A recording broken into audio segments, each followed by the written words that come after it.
Keep your radio dial right here. You're locked into the hottest news station on the planet. Hot 702.5 in FM sound. Blazing today's hip-hop, R&B, and pop music. Keeping your radio on fire. Bringing you the hottest, realest, riskiest talk shows live 24/7 on hot7025fm.com. What's up, Laugh Therapy listeners? Y'all already know it is your girl, Jeaux King, and I'm super excited every week about every subject that we talk about, so you guys are not surprised to hear that I'm excited, but this week's, this week's topic speaks to our holidays coming in. Happy Thanksgiving to everyone out watching today, but we wanted to discuss negativity and toxic family I would say toxic family relationships as well as toxic family, just unhealthy family dynamics around the holidays and how we navigate them, right? The ways that we used to navigate them growing up when we noticed that they were unhealthy versus if we didn't know they were unhealthy and we grew up and now we notice they're unhealthy, so we're saying something now. So we're going to go through some of our personal ones that we've experienced. They may not be with our own personal families. It may be a friend's situation or a extended friend or whatever situation. But I wanted to go through some of the scenarios that we have encountered, as well as hopefully give you guys a little hope out there. If you're sitting across from Aunt Kathy, knowing good and goddamn well you can't stand her, she can't stand Not you. Aunt Kathy. You feel me? For those of y'all that are sitting at the table and you know you're living in your truth as LGBTQ, and there's an aunt or a grandmother or a grandfather that's not accepting. We just wanted to give you guys a space where you could kind of check out of the family dinner real quick and just kind of listen to other people who have either been through or made it through some of the challenges that you may be facing. So I'm excited to bring the therapy portion in a little stronger around these holiday seasons, but I'm also always excited to bring the laughter because you guys already know I can tell a good goddamn story. So with some of these questions that have to do with asking stories, y'all know I'm always tell the truth and I'm always tell my personal experience, my side of the story, right? So you guys are always getting a good chance to get to know me, and of course, in order to do that, I've got my brilliant co-host with me. JD, a.k.a. Sunshine, what's good? Pew, pew, pew. My fine-ass girlfriend. Y'all see her. It's so funny that we're doing this topic today. Why?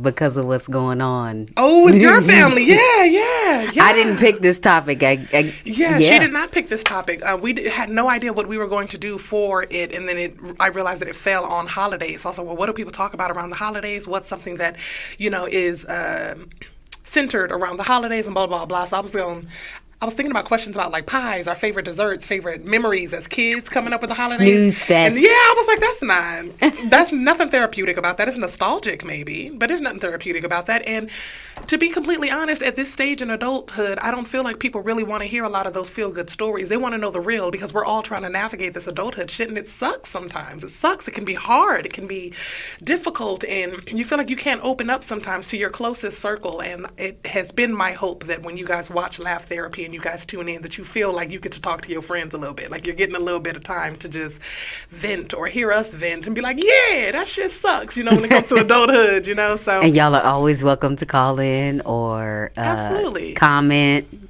Y'all even text me sometimes. So yeah, we want to hear your stories. You guys texted in or emailed in your Ask Joe questions last week, and I got 2 more this week. But with this particular topic, I don't think we'll have time to read them. I will probably read them next week. But you guys, you can also address your questions to Jess. I don't think I said that when I told you guys to send in your messages.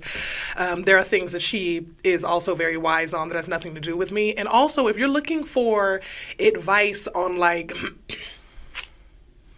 any advice that you're actually looking for that requires patience, you should probably center that around Jess. Yeah. Ask me. I was trying to think of a kind way to say it, and then I realized it's me. I don't care. I was like, I ain't gonna hurt my own feelings. Yeah, I'm not patient. Don't put those questions towards me. I can't help you when it comes to trying to channel your inner patience. They were fresh out of that on the day they were making meat. They gave you a lot of everything else. They did. They can't give you everything. They upped it up on some talent, upped it up on some cute, you feel me? He was like, yeah, we just gonna over-season her, but they was fresh out of patience, so. And guys, I want to apologize for my absence last week. I was working, so but the interview was making it Murney. The interview was amazing, and I hope if you haven't watched it, y'all go back and watch the interview from last week. Yes, we had the infamous Chris Turner, British comedian, on last week. He also does raps, freestyles, so he rapped for us on it as well. It was a super dope experience. A comedian rapper. Yeah, he's dope. Yeah. Y'all, I'm gonna have to come up out this jacket. She getting comfy for y'all. You know, we about to get raw. No, I don't even know. I don't know what's about to happen. I didn't bring my glasses today, so you don't make me cry, please. We didn't get to go over these questions with each other, but we have made it a point with each other to be, when we're on here, just to be, I don't even want to call it raw. Raw just sounds like there's some vulgarness to it, but to be open, you know, with you guys and just have real conversations. And then, of course, when it comes to family and like really close relationships, like friends and relationship, anytime you're talking about it and you're not talking about the love and light and all of this, that, and the other, it can feel kind of sticky for everybody. So as we know, it can be sticky for you guys as well. So if you guys feel comfortable calling in and telling your story about how you're navigating your, family situations, or how your friends have navigated out of toxic family situations, we definitely want to hear those and celebrate the steps that you guys are making toward your growth as well. Or if you need help with them steps, we got you. Because we didn't been through it all. We've been through I some won't shit. say all, I but wouldn't say a all, lot. but we've been through some shit, man. Been through a lot. So let me ask you, how do you handle family events when you know there might be tension or unresolved issues during those events? I feel like I know my family pretty well, so it depends on who the family member is. Because I'm gonna be honest with y'all, I've gotten a lot better, but in the past I didn't necessarily have to deal with somebody else causing tension with me. I was usually the source of the tension. People didn't want to deal with the attitude that was going to come from me if you did something to wrong me, because I wasn't gonna be able to just let this shit be cordial and just let this family event happen the way no, you're going to feel it. Even if I don't say anything, and you can attest to this being in a relationship with me, when I'm angry, you feel it. It has nothing to do with what I said to you, how I said it sometimes, nothing like that. I have an energy about myself that just lets you know I don't fuck with you. And everyone at the table can feel it. Everyone at the table can sense it. It can be cut and dry where I'm laughing and chilling and ha ha ha, and then that person says something and you can just feel it like a knife in the room. Everybody done got stabbed. Just okay, bitch. I'm not laughing at your joke. It ain't Everybody funny. gotta die. You feel me? Like that was how I operated. So I would say now, as an adult dealing with any type of tension situation, I usually try to pull the person aside and have a conversation with them if they're the type of person who will listen. Or if it's the type of thing that you can talk through. If it's something that you can't talk through, they know what they did was wrong, explaining how you felt about it ain't gonna fix it, nothing like that, then I usually just isolate until I feel comfortable enough to invite that person back in, or not invite that person back in, and just maneuver accordingly. But I still won't be malicious or mean or anything toward that person. We're still family, we still blood. I just don't fuck with you. And that's just real. I don't wish any bad on you. I don't hope anything horrible happens to you. It just depends on the family member and what they did and how serious it is to me. My boundary is usually removing my energy, not necessarily removing my presence, because I don't want to not go to my family events when I fuck with everybody else. And I don't want you to not go to your family events when you fuck with everybody else. If other people in this family fuck with you or whatnot, and you want to continue that relationship and they also want to continue that relationship, I'm not going to separate you from your lifeline, which is what I feel a family is.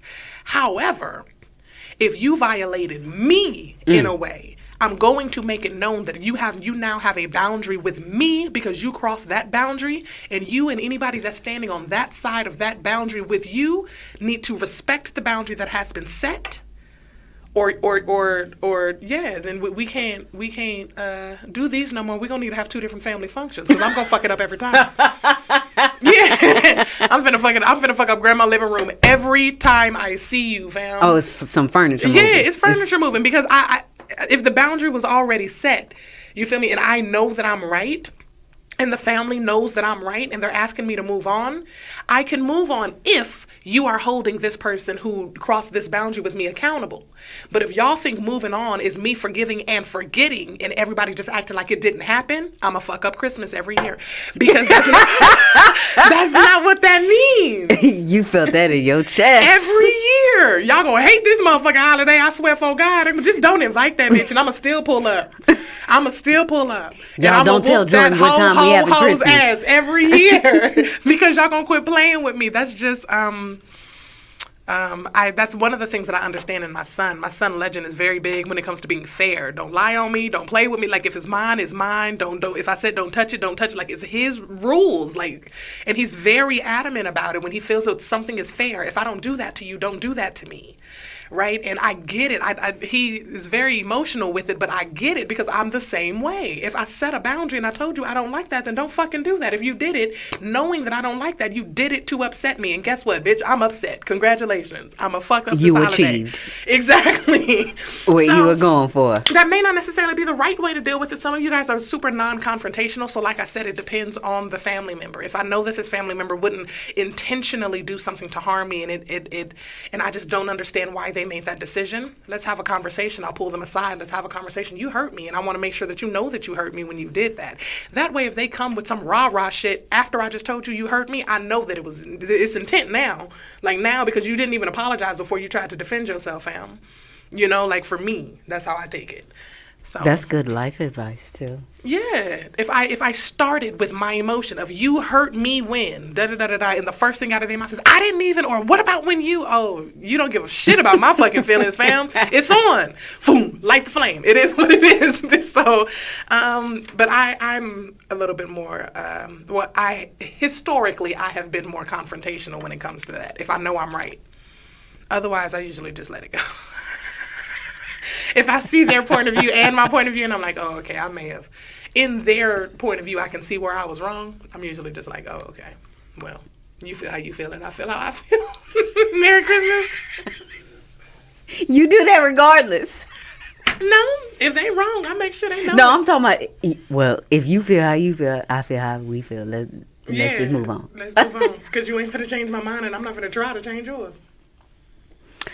For me, I think it's a lot of different variables that go into how I would handle something.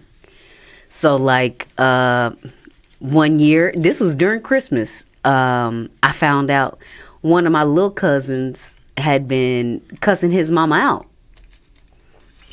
And that wasn't rolling with me. So right then and there, I went and snatched him up in the middle of the living room of Christmas where everybody's enjoying happy joy. Yeah, Yuletide Springs. I went and jacked him up and made him apologize to his mother in front of everyone. But that is one variable that how I would act accordingly. And I also really cared back then. Now, not so much. But when I was younger, if I had a conflict with someone, I would just avoid them. Like, I'm still going to be me. I'm still going to have a good time. I wasn't going to try to talk to you. Nothing. I was just going to avoid you to protect my peace and still be myself. Passive aggressive than a motherfucker. Yeah. No, very much so. Very, very much so. And I have to thank my mother for the passive aggressiveness. I got that from my mama. Ain't nothing wrong with it. My mama didn't pass that gene on to me. Patience and passiveness were not. They was fresh out of that, I'm telling y'all. Now, as an adult, I'm just going to protect my peace as a whole, and I just won't go. I just won't go. If I feel like I'm going to have some kind of mental conflict or error or any type of something that's going to alter my energy in a negative way, I'm not going to go. It doesn't matter if it's friends, family. Can you share a specific experience where you navigated through either a challenging family experience or had anxiety about tension that you knew was coming at a family experience or a family event? In Jamaica. I didn't have any control over the situation. And I tried to make it very clear of what my boundaries were. And nobody in the car respected those boundaries because y'all wouldn't even said my name. No, this story just hold tight. Yeah, so I'm Jamaican and my family's from Jamaica, and there's a cousin who I'm not going into the backstory, but who I do not fuck with at all, not even a little bit. and he is back in Jamaica, and he lives with another cousin of mine, and we were riding with one of my cousins, and it was a bunch of cousins in the car, and we were dropping everyone off at home, and I didn't know that's where we were going, to where the cousin I don't fuck with, where he was. And so when I realized that's where we were going, I made it clear to everyone in the vehicle, like, hey, I'm not getting out. I don't want to speak to that cousin. I don't want anything to do with him, because I'm trying to protect my peace. And those boundaries were violated because they mentioned me and said that I was in the car, and it just became a whole thing. And I let everybody have it. And there's that as an adult. So I feel like if you make your boundaries clear and they're still crossed, you have that right to go off or let how you feel be known to everyone. And I feel like everybody be scared, like, you gonna be the one not invited, or you gonna be the this, that, and the other. I feel like people are just gonna know how to move around you now. They'll think twice before they do that again, because they'll know that you'll say something about it rather than just being quiet about it, and it being a little mess because you told one cousin and they told another cousin a different story, so now everybody know y'all just got a little beef, and then eventually it dies down. No, directly address it. And I address it in front of everybody so that everybody knows exactly what was said. Because one thing that irritates me is people lying on me. Do not lie on me and to my face at that. So yeah, at the table, when somebody says, oh, this person said this, I'm like, I got a question. At the doggone dinner table, yeah. Did you tell this person da-da-da-da-da? Oh, no, what I said was, didn't you just tell me that she said? Yeah, somebody finna if y'all tell her out. something that somebody said, there's no, don't say that I told you. Nope. There's none of that. Especially if it was a lie. If it was true, I'll tell you, oh, yeah, I said something along those lines. I can see how it was delivered that way. This is what I said. Or if I said what I said and I stand on what I said and it was rude, then I'll still stand by it. Yes, I did say that. You know, you can feel how you want to feel, but that's what I meant. But when you lie on me, you go out of your way to make up something or add new words. Oh, yeah, we finna call all that to the table right now in front of everybody because ain't nobody sitting here trying to make it seem like I said some shit that I didn't say. For me, though, as far as navigating through a challenging family situation, my biological father's side of the family and I aren't as close as I would have liked us to be. He wasn't as active when I was growing up, so I felt like every family gathering was at least a little bit awkward because I felt like they knew each other and I was just that outside cousin that came and, visited for the holidays. So I felt like there was always at least a little bit of just discomfort there whenever I was going. But I remember one particular year, I showed up and I was excited to be there. I was excited to be there because it was like 2 years in a row that I was invited, which I should have been invited every year. I'm your fucking grandchild, but whatever. I was invited 2 years in a row, or your child, for the holiday. And one of my aunts mentioned that, like, I don't fuck with the family. Like, it was my fault. She was like, cause she don't call us, she don't fuck with us or something like that, as though I was the bougie one that didn't mess with them, when this has been an ongoing thing from my childhood with us not being close. Like, I didn't have a car, I didn't have a job, I didn't have the logic, I didn't have the background history of anything that happened between this side of the family and my mom's side. All I know is y'all was divorced. I saw this nigga once every blue moon. Y'all didn't hold him accountable for what was going on. He would see me once every blue moon, and then when I was over here, y'all acted like y'all didn't want me here, or like I was an outsider. So why would I continue to try and come back? When I did get a car, and when I did get better and whatnot, I still tried. They spent a great deal of time with my daughter when she was first born, when I had my first child, like just trying to build those bonds so that she would know that side of the family and, they would know that legacy. And it just continued, I felt like.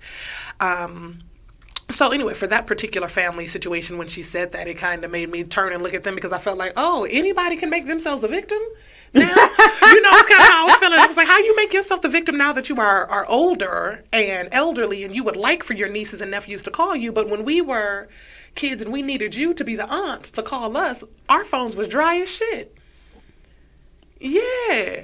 And then I made something for the dinner, and she made a comment about what I had cooked. Like, oh, I didn't even know, that Joe, could cook from scratch. Look I didn't even know that, Jordan could cook from scratch. And I was like, I'm about to cook from scratch is this motherfucking argument. Oh no! Oh, you feel me? Yeah, no! I'm about to brew up a motherfucking argument. I'm gonna season it real well too. Quit playing with me. Because it was just those small things to where I felt like it continued placing the blame on me for why our relationship is not what I have always wanted it to be, why our relationship wasn't closer, why we weren't communicating. And I was like, you've had your life and your phone a lot longer than I've had either. You feel me? Like, you ain't never reached out. You have never checked on my kids. You have never nothing, da-da-da-da. But then you're quick to point out that my kids don't know you. You're quick to point out that they act funny when they're around you. Bitch, they don't know who you are. Okay? I think in those situations with the older generation, they expect you to hover around them. Well, on that side of the family, I need them to adjust their expectations. Because I tried. I feel like I tried. I reached out. I texted. I tried to put together a Facebook group so that we could all have communication. I added all the cousins whose names I knew. Shit. And told them to add the other cousins. I added the aunts whose names I knew. Because my grandfather was a Rolling Stone, so it's a bunch of them.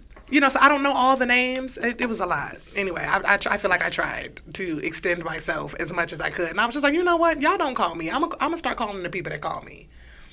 And thus there was peace. Yeah, shit crazy. For me, specifically, I can think of one instance. I'm going to mention my dad's side of the family, too. So there was one instance, and I was older. This might have been 5 or 6 years ago, maybe. And my dad stopped wanting to drive because, he was the driver for everything. So he stopped wanting to drive to the country for the holidays and stuff. So he asked me, hey, can you take me to Brian? I want to go see such and such for the holidays or whatever. And I was like, okay, well, yeah, that's cool. I can do that because I can go see my brothers and my sisters are going to come. My sisters lived in Houston, so they would just ride with us. And my brothers still lived in Bryan. So I was like, oh, yeah, that would be a great chance for all of us to be together because we literally were never in the same space except for like my grandma's funeral or when I was like a kid at my grandma's. We were never together in the same space all at once except for maybe like a handful of times. So I was like, okay, well, that'll be a great chance so I can get to see my brothers, my nieces and nephews who I never met, all of that. So I'm driving him all across Texas because we done went to a funeral in Waco. We done drove back to Bryan. This is from Houston, all in the same day. We done drove back to Bryan because he want to stop and see this person. And I say, okay, well, yeah, I'm calling my brothers, both of my brothers. Hey, we over such and such house. Y'all go ahead and come on. My brother's there for maybe like 5 minutes and we having a grand time laughing and talking and chopping it up. It's all of the siblings. We having a good time. And 5 minutes after that, Howard just get to acting a donkey and is like, I'm going here. I'm ready to go. And I'm like, but I'm not. So and that was like the first time I had stood up to him and told him no. I was like, your kids just got here. We're all having a good time. I'm driving. I'm fine. Because at this time, I was young and spry. I could drive. If you want to take it there. No, I was young and spry. I could drive all day and night. So I told him, no, I'm having a good time with my brothers and sisters. I want to spend some more time with them. We barely all get to be in the same place at the same time. No, you can sit down. And he sat down. And what was so crazy to me is that he didn't engage with us. With his kids. He had all 5 of his kids sitting there and he didn't engage with all of us. Trying to get to know us all together. But me and my siblings, we had a good time. And when I was ready to go, I let him know. I said, all right, Pops, if you ready to go, we can go ahead and go. And he was like, all right, you sure you ready? You gonna be able to? Yeah. We good. Ass in this car. Yeah. Yeah, we good. Let's go ahead and go. It wasn't even that he was sleepy. I think he felt some type of way because the attention wasn't on him. It wasn't, the focus wasn't on him. And all of his, I won't say failures, but all of his missteps. The fact that y'all were able to kiki, but all of y'all kind of side-eyeing him, he probably felt some all of his missteps were all in one place. I feel that. In what ways have you set boundaries to protect your mental well-being during holidays or events? Oh, that was mine right there. That was the way that you set boundaries? Yeah. I don't really know. I feel like my family kind of just adjusted to me, if I'm being honest. I would totally agree with that. I feel like my family just kind of adjusted to me. Like I said, I have a really, really, really big energy. Like, when I'm happy, I can make the entire room feel like, oh my God, it's amazing. Everybody's laughing. Everybody feels loved and supported. It's an amazing thing. Or I can kind of be really distant in the middle and isolated, and I'm just kind of watching what everybody else is doing. I'm quiet. I'm kind of in my own world. And then on the complete other side of that, just as good as I can make the room feel, I can make this fucking room spin as well with my anger. Right? You piss me off, or I'm irritated, or, violated in any type of way. My energy's going to be just as big regardless of what I'm feeling. So I feel like with that being my case my entire life, my family kind of adjusted to me. My mom always laughed and said I was an empath from when I was little. They used to like to put on sad commercials just to watch me cry as a baby. What? Yeah. Yeah, because I didn't know the words, but the music and the fact that I could see that there was sadness was enough to get me to be emotional as a kid up till I was a toddler, as an infant up to toddler. So she was like, how is she so emotionally, like, she's able to just watch this? And I'd be like, as a baby, right? So you would have gave up your 25 cents a day. Right. Do you feel me? All the kids and all the doggone Ethiopia and all the dogs and everywhere would have been fed fucking with me. But yeah, I feel like I've just always felt really strongly, and because I can alter a room, most people didn't want to deal with the negative that came with it. They very much so preferred when I'm in my, hi everybody, ha goofy, whatever mode. So I think they just kind of adjusted to make sure that the boundaries that I had set just growing up, things that I don't like, that they were like, you know what? It ain't worth that fight. With my family, they're like, it's not worth the argument. It's not worth the amount of time it's going to take. Kind of like what we do for Legend. It's not worth the amount of time it's going to take to fix what happened, rather than if it just didn't happen. Yeah, just don't do that. Oh, yeah, because if we give Legacy something, I already know Legend's you coming. need to give it for Legend too. Yeah, because it don't matter what it is.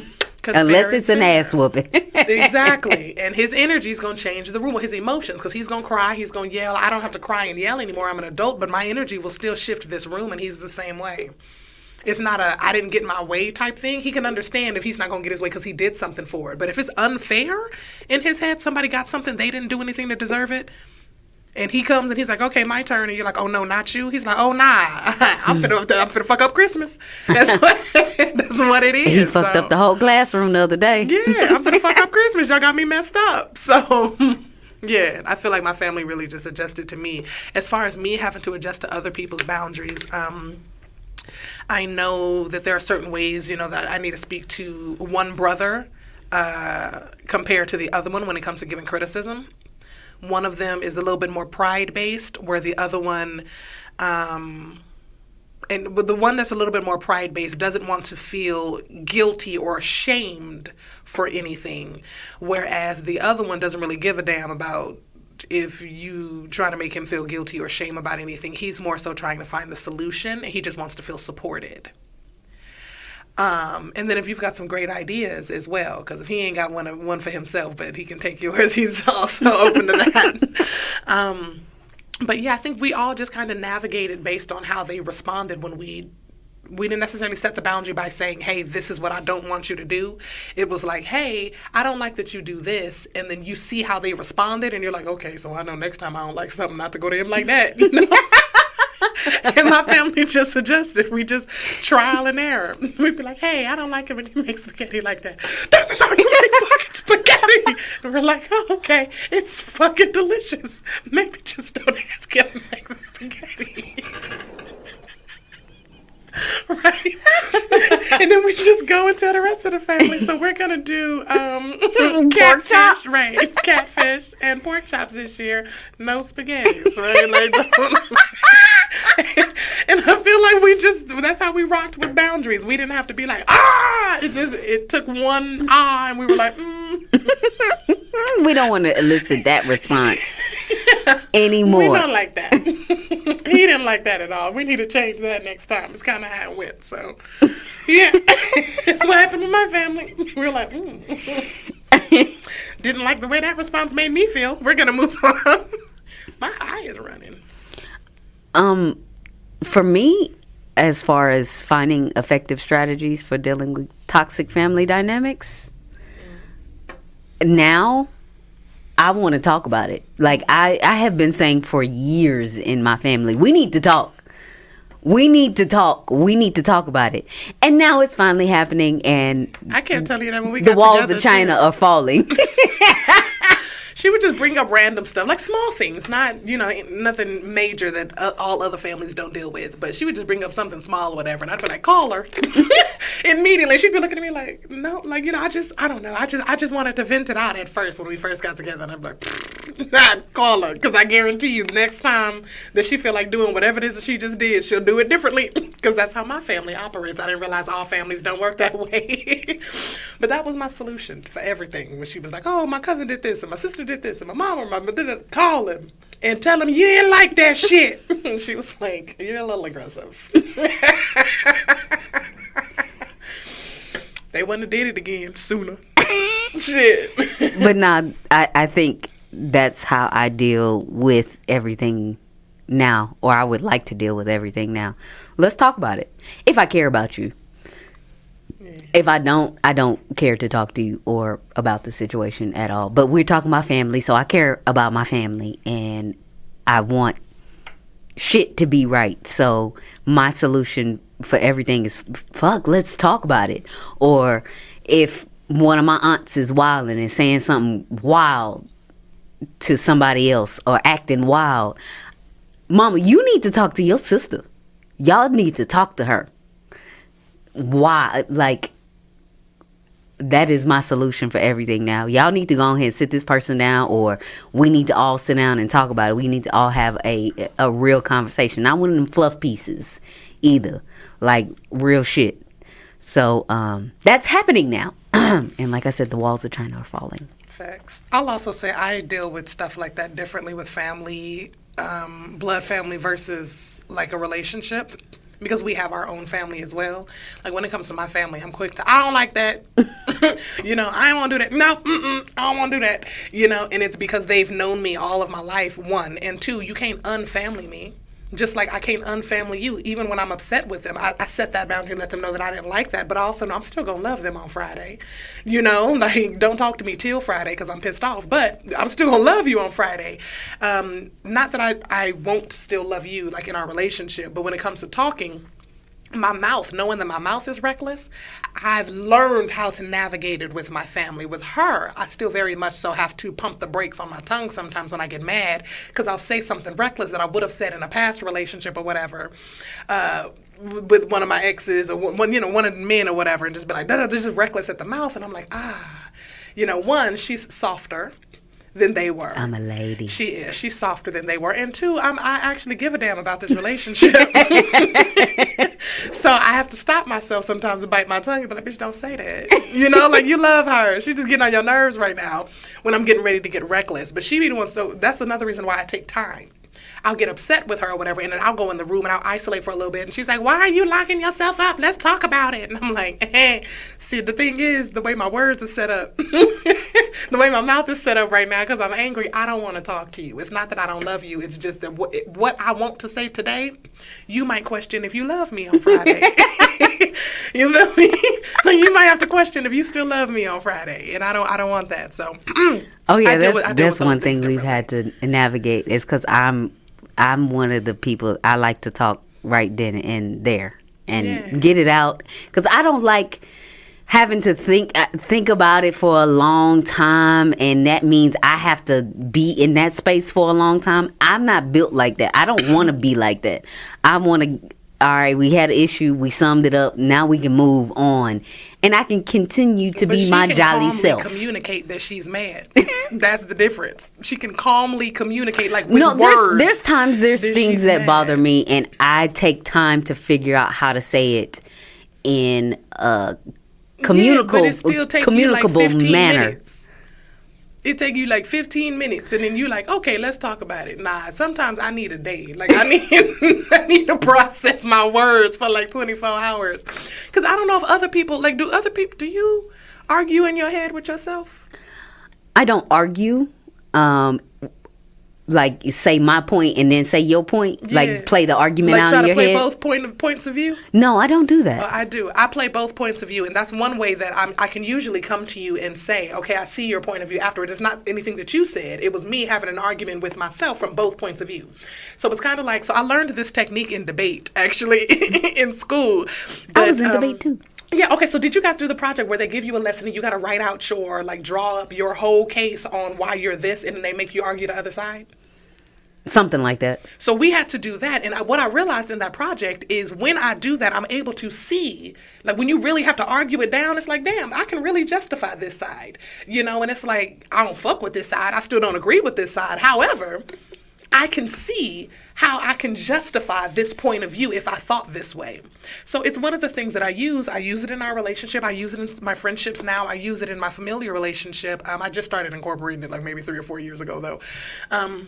From something I saw on TikTok, and I was just like, oh, you can incorporate that in life, and it does give you a kind of like a 360 point of view. And then usually after that, I'm able to come to you and be like, okay, like, because cool, you know, like, I could see why, if you thought differently, why you wouldn't think that you were wrong.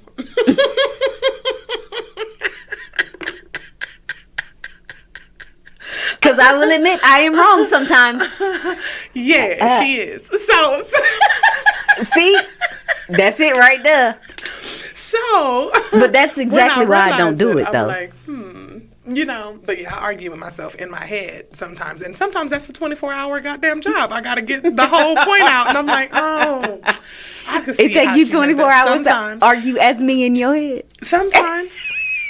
Because sometimes I really don't understand your point of view, and I'm still trying to navigate it. And then when I find one that makes sense, I'm like, okay, cool. And sometimes I find one that makes sense, and then I talk to you about it, and the one that I found that makes sense is not the reason why you were upset. And now we're in the conversation again, and I'm like, I wanna put a pin in it again, because I don't understand what you're saying to me. But I think that's so hard to navigate because everybody's point of view and perspective is different. I agree. I think it's just become a coping mechanism for me. While I'm learning more about you, we're still learning each other. Yeah. And we will continue to still be learning Yeah, each other. because we change as well. And we grow, right? And we learn more. We're different people each day. So that's why love is a choice. You choose to love this version of this person today.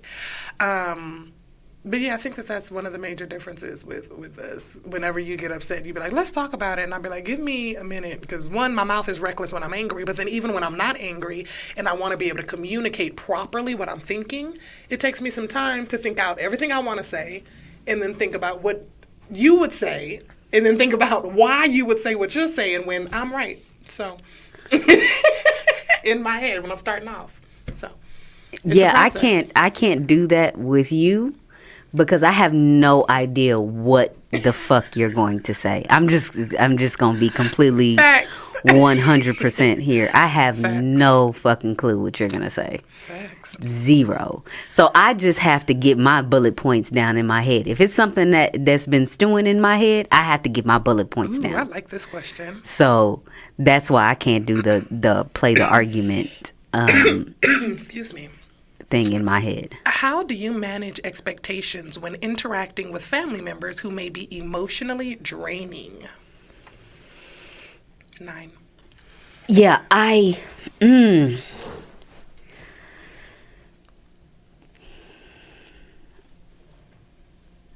usually if it's a family member that is really draining to me, I already know their habits and I already know their mindset. That's why they're draining. So if I am attempting to interact with them and they are a draining person, I try to up my vibration, up my energy to maybe offset or balance it out, or maybe get them to take on what I am dishing out. Does that make sense? Mm-hmm. So yeah, I try to up everything when I'm dealing with a person. Like I have a aunt, great person, great soul, but she's just a worrier, and that can be emotionally draining. A lot, because she's worried about everything and she can't just sit down and enjoy herself. And that really bothers me, because I can sit down and enjoy myself doing absolutely nothing, but she always has to be worried about something. And it is very draining to be around a person like that, because they project their worries onto you. And I'm like, no, we're not doing that today. Mm-hmm. We're not doing that today. We're here to have a good time. So let's laugh. You remember this? So I try to bring up the vibration and my energy to try to project that onto them in that situation. And just an emotionally draining person. We're not talking about a toxic person, but an emotionally draining person. I try to raise the vibration in the mood for everybody involved. What about you? I deflect and then reflect. And it's a technique that I learned dealing with narcissists. Most of the time in those cases, they really just want to talk about themselves. And I'm really good at opening a conversation, but when those conversations happen, I start closing the doors of where they can go in the conversation. For example, if somebody's like emotionally draining, like you were just stating, and they're just like, oh, I'm just trying to make it. I'm broke. I ain't got no money. I don't know how I'm going to eat. I don't know how I'm going to blah, blah, blah. Instead of being like, damn, like what's going on? Or, asking questions about it. I'd be like, well, look, happy Thanksgiving, because there's all kinds of foods here. At least you about to have hella doggy bags, right? Shit. I remember those days, though. It gets better, and then I move on with something about myself, because in most cases they're trying to talk about themselves, and they'll still try and jog in, but eventually, like I said, they realize they don't have much ways to get back into that conversation. Once you cut them off from going down that road at least about 3 times in the conversation, it then becomes very redundant and obvious that they're focusing and trying really, really hard to talk about their hardship. And it becomes almost embarrassing. Usually they'll move around. So you basically like defensive sliding on their negativity. Yeah. Because how you gonna navigate back to once I go out of that? And I'm like, yeah, but at least you got all these doggy bags. Anyway, and then I say something else. How do you navigate back to, it must be nice. I ain't got no lights and da-da-da. And it's just like, but we're enjoying these lights. And then Christmas is coming up. It's about to be lights every motherfucking way, dog. lights. You feel me? And then everybody's laughing and you change the subject again. For them to go back into something negative, you now have to try. It becomes surgical in a conversation for you to purposefully try to navigate our positivity and our positive conversation back to your struggle. Back to what it is that you're going through. And so I learned that dealing with narcissists, because most narcissists try and keep you going in circles instead of actually answering a question. So I learned to stick to my question. Where were you? Why are you worried about where I was? I have the right to know where you were. We lived together and you clearly weren't at home. You weren't at work where you told me you were going to be. Where were you? You always see this is our problem, because you don't trust me. You don't trust me. How can I trust you when you won't even do something as simple as answering my question? Where were you? Right? So you're staying where you are. So it's one or the other. I either close the doors for you to go into other rooms with this conversation. Either focus on what it is that I'm talking about, or I will purposefully close the doors to not focus on what it is you're talking about. But either way, I know how to navigate a conversation when it comes to draining people or narcissistic people. You just close the doors on where the conversation can go. Have you ever confronted a toxic family member about their behavior? How did it go? I feel like both of these are finna be daddy questions. Oh, man. I was I can do a lot when it comes to my dad. Actually, I won't use my dad. I use him for a lot when it comes to that trauma, and I have closed a lot of chapters when it comes to him. So, I have had conversations with both my mom and with my aunt on ways that they've contributed to my feelings of feeling isolated or abandoned with my abandonment issues. And my aunt also has a tendency of making something that has absolutely nothing to do with her about her. And then it's this weird, I don't know how to explain it. It's this weird way that she will, I think it's just annoying to me. I don't want to say she will annoy, because I don't know if it annoys other people, and I don't want to speak on other people. But she has this way of making whatever conversation it is that you're currently having no longer fun, because she wants to talk about something else, even though she wasn't a part of that original conversation anyway. Does that make sense? So, like, if she, I know why you're making that doggone face, but she does. She has a tendency of making a conversation that you were having and enjoying no longer fun, just so that she can navigate it to a conversation that she wants to have, or that she enjoys, or that she knows that she can lead, as though other people are not capable of leading a conversation themselves. And like that conversation wasn't going successfully, she tries to find a niche way where it's now centered around her intelligence and the wisdom that she wants to share in that moment. And that used to really, really, really bother me. Now I respect, I won't say I respected her too much to close those doors when it came to those conversations, but I feel like my family had just gotten so used to it that they just let it happen, and it started seeming like I was the asshole when I would start closing those doors, right? And I would just be like, okay, well, and then move on to, and then it just seems like I'm obviously, there was obvious. So this has been happening for a very long time. Yeah. Okay. Yeah. Okay. It was just, I started pointing it out, and then there was tension there, so I stopped doing it, and now it has resurfaced, and I'm just like, see, y'all was mad at me when I was the asshole. But, I mean, I don't know. I love my aunt. I absolutely love my aunt. I don't even know if it's something that she realizes that, well, I definitely think it's something that she realizes that she does. I don't think it's something that she cares, because we have let it go on for so long. She just likes to hear herself and likes to navigate it her way. Honestly, I think a big part of it is that she wants to impart or share her wisdom, and she thinks that's a way to do it. Yeah. I definitely think that's it, because I don't think it's anything like malicious. Yeah, I think it's definitely not malicious. And she wants to share her version or her story or her wisdom that she thinks that we need in that moment. And sometimes we're just having a fun conversation, and that can be memorable too, right? Great things can come from that. Great ideas can come from it. Great creativity, great memories, great breakthroughs or whatever can come from those conversations as well, without needing what I feel like she comes in as a mediator sometimes.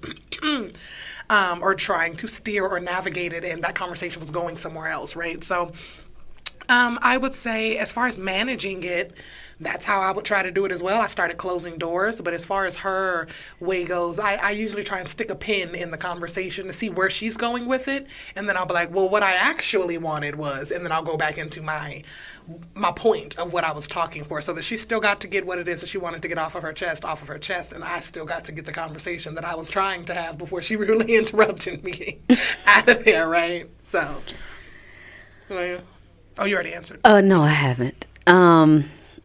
I have confronted my father on a couple of different occasions.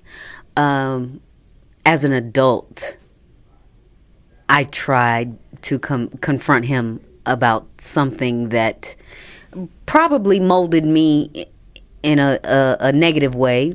The fact that he called me the accident. I confronted him about that as an adult, and a couple of other things that he did to me growing up. And I got to say how it made me feel. Maybe I might have talked for like 3 minutes, and then he talked for 3 hours. I had a legit crook in my neck from me just staring at him talk for 3 hours about absolutely nothing after the first 5 minutes. And it was a bunch of excuses. And I was like, okay, I'm not doing this again. I gave him the opportunity to explain and try to fix or mend or apologize. And he took that as a way to explain his childhood and why he was the way he was. Not fix or amend his behavior. So after that, I was like, after this is the definition of insanity. Keep trying the same thing and you're getting the same results. I quit. I'm not going to try to get something that I'm not going to get. So that's how I protected my peace after that. So that's how that went. Oh, yes. Oh, wow. Have you found support or understanding from others who have experienced similar family challenges? Girl, what? Yeah, he hollering. He is hollering.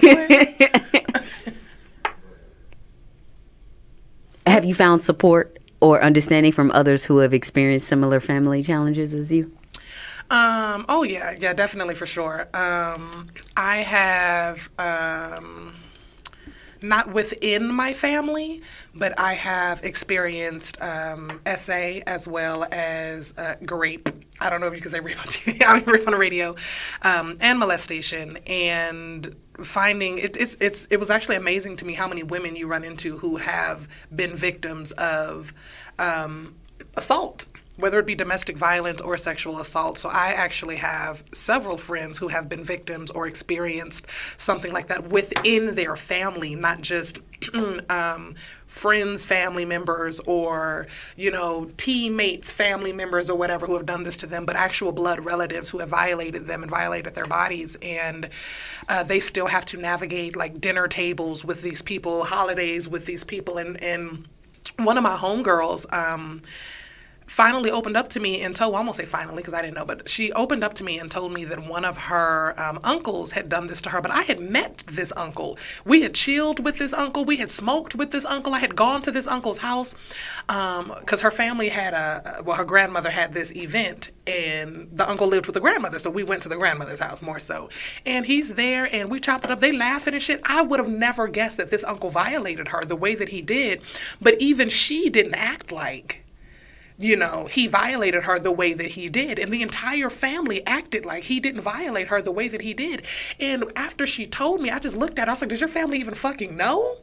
And she was like, yeah, like they know it was a whole thing. The cops were called, all of this. It was a case. It was blah, blah, blah, blah.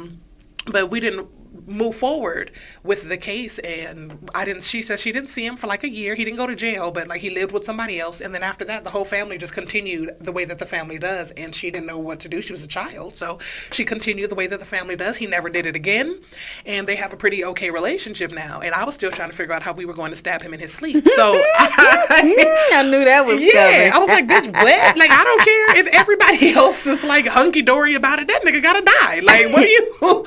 But and to know that there are families navigating that way out here that are just like, okay, yeah, he fucked up, he made that mistake or whatever, but we can move on. He didn't rape us. It wasn't a we situation, right? Just because you're hurt because it happened to your niece and I'm your niece, or your daughter and I'm your daughter, or your cousin and I'm your cousin, does not mean that you feel the same hurt that I felt by being actually violated. Somebody should have consulted me on how the fuck we moving as a family.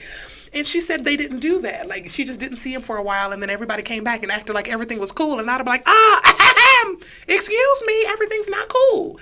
But then again, she was a child, right? So she didn't have that opportunity to then come back, 10 years later being an adult, finally being 18, because she was 8 when it happened, finally being 18 and being like, hey guys, I don't like this. I can understand her mindset with it moving on that way, but it really shocked me that her family just brushed it under and was like, yeah, cool, because a year only means he came back and you were about to be 10.